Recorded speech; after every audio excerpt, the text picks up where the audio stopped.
Sob a coordenação do Grupo de Trabalho Amazônico, GTA, cerca de 50 comunidades tradicionais, mais ou menos 10 mil pessoas, que vivem no arquipélago do Bailique, a 200 quilômetros de Macapá, estão recebendo instrutores que os ensinam a defender seus territórios, seus conhecimentos tradicionais.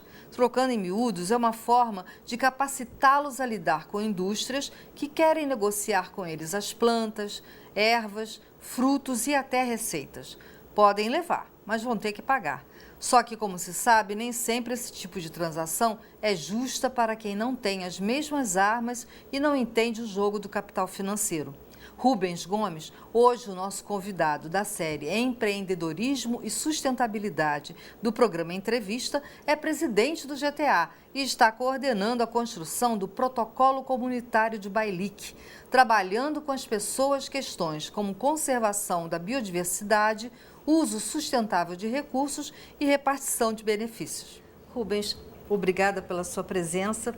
80 países possuem florestas tropicais e o Brasil detém 1/3 das florestas tropicais que sobram no mundo.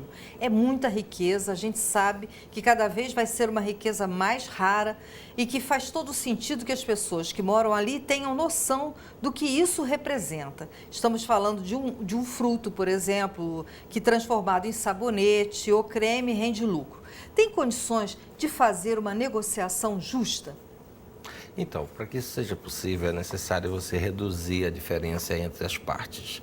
Quer dizer, você tem as empresas que sabem muito, tem consultores de altíssimo gabaritos acadêmicos, enquanto isso, por outro lado, você tem o detentor desses saberes, desses conhecimentos, você tem o mantenedor desses recursos que pouco sabe dessa relação estabelecida pelos acordos internacionais, pela legislação.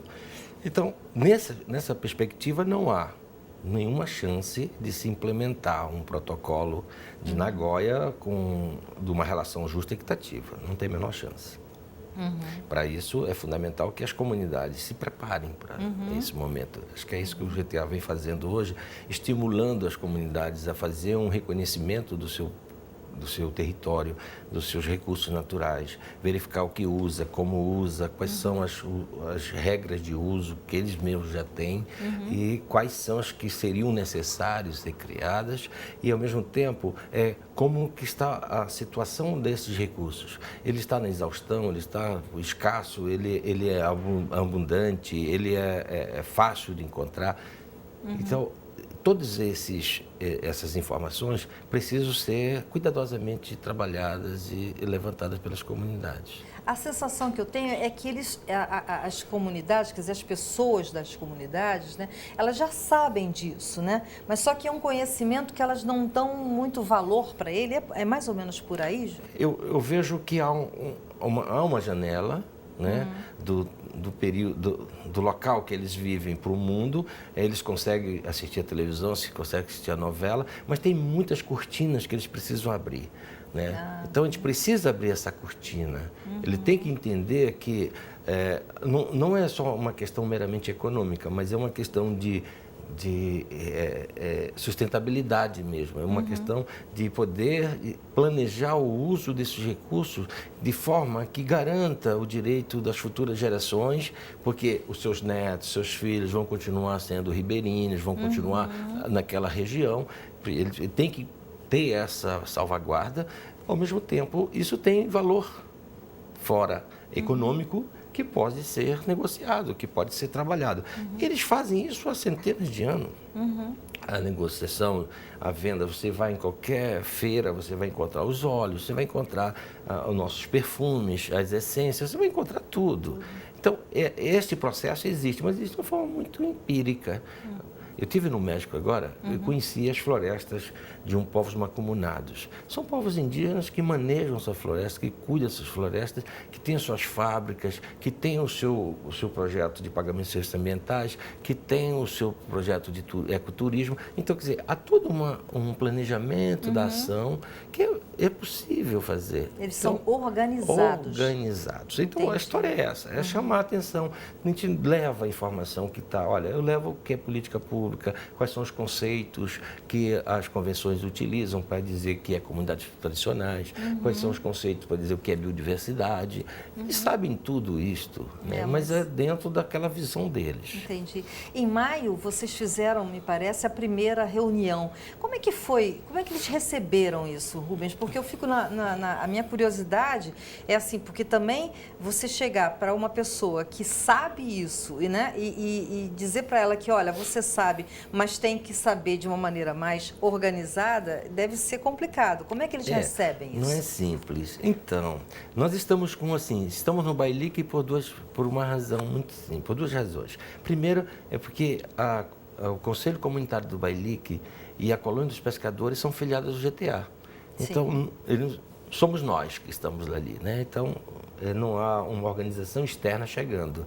É uma organização local, tem algumas pessoas que são de fora, no caso eu, minha consultora e alguns companheiros nossos que atuam na equipe, mas é o conselho, é a colônia que está atuando ali dentro. Então, isso já gera uma cumplicidade, assim. Isso já gera uma redução de desconfiança. Minha outra pergunta seria exatamente essa, quer dizer, qual é a expectativa com a criação desse protocolo?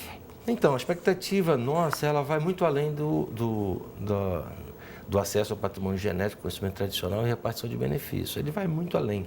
Ele é, na nossa perspectiva, mais um instrumento de gestão territorial e dos recursos naturais. Então, você primeiro tem que conhecer o seu território. A grande maioria da nossa população que está na floresta, o que não estão em área de assentamentos ou em área de unidade de conservação, eles quase são invisíveis para as políticas públicas, né? Então, a gente tem que resolver essa questão fundiária dessas populações. Para resolver, tem que identificar qual é a situação que eles vivem, né? Então, se são poceiros, se vivem em florestas devolutas. Nós temos hoje no Brasil 75 milhões de florestas públicas não destinadas. Quer dizer, são florestas que não têm dono. Não tem dono. E tem dono. Ai. Não são vazias, entendeu? Entendi. Então, a gente precisa fazer com que o Estado assuma o seu papel e arrecade essas florestas e destine essa floresta de forma correta. Ou seja, para a unidade de conservação, ou seja, para uso comunitário. Então, este processo você vai ter clarificado quando você vai para campo.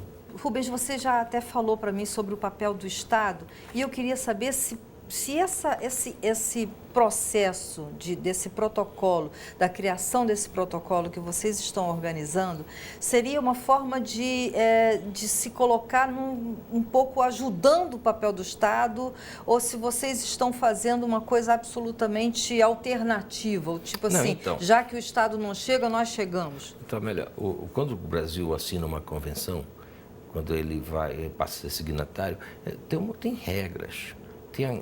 Tem obrigações. Uma das obrigações de fazer a capacitação, de gerar instrumentos administrativos para fazer com que as comunidades tenham esse conhecimento, esse acesso, isso é dever do Estado, sim. O Estado precisa fazer isso. Lamentavelmente, ele não faz. Não faz. Nesse caso, especificamente do protocolo, nós estamos tendo hoje uma parceria com a Secretaria de Biodiversidade e Floresta, que houve um acordo de cooperação técnica, estamos tendo acompanhamento, todas as oficinas de um representante do Ministério, que isso é muito bom. Do Ministério do Meio Ambiente. Nós temos uma parceria local com o Instituto de Floresta, que é o gestor das florestas públicas do estado do Amapá, nós estamos no estado do Amapá, e o Instituto de Floresta tem acompanhado em todas as oficinas. Nós estamos criando uma metodologia. Esses parceiros participam do processo de criação. Por quê? Porque este protocolo, ao ser criado e implementado, ele passa a ter um aval do Estado, um reconhecimento do Estado como um processo legítimo de organização social. Então, ele gera, mesmo sem ser uma certificação, ele gera referências que possibilitam você ter uma linha de base. Então, quer Sim. dizer, qualquer coisa menos do que isso, que você vai chamar de protocolo, nós vamos ter como dizer não é.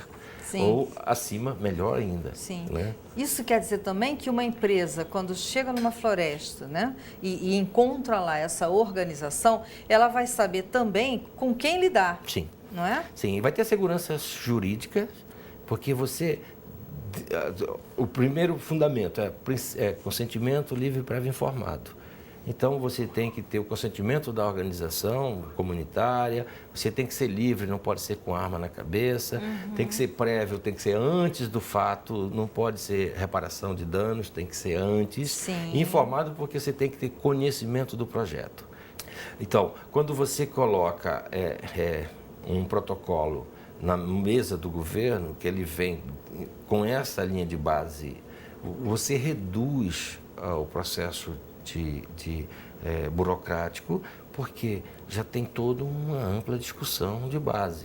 Já tem um caminho percorrido. Tem um caminho percorrido. É diferente de você chegar num barzinho ali, fazer contrato com uma liderança e ele, em nome de todo mundo, assina e depois você não sabe, as pessoas não sabem o que é que está acontecendo na sua comunidade. Sim.